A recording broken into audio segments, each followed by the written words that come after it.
Alright, the last stage of setting up our WordPress website here, we're going to head to wordpress.org/download in a new browser tab, and you'll see that blue download WordPress button there with the version number on it. Click on that and it downloads a file. I've moved mine to this folder just to make it easier to find. Double click it to extract the file, and then inside you can see all of the WordPress folders and files there, so that's great.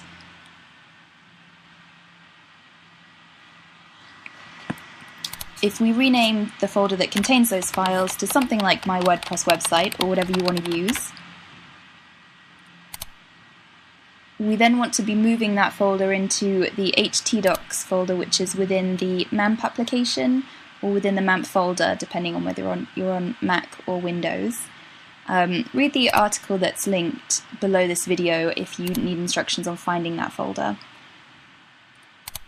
From the MAMP application, we can click that Open Start Page button to get a start page open, and then we'll just replace most of the URL after the localhost address and port number with the name of the folder that we used.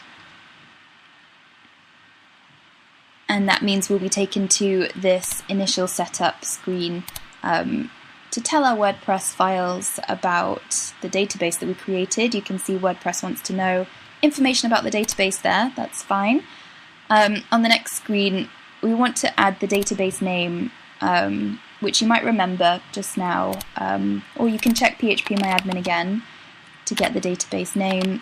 The username and password are going to be root, both of them, if you are setting up WordPress on your local machine using the MAMP software. So click Next. WordPress is connected to the database now, so we can run the install.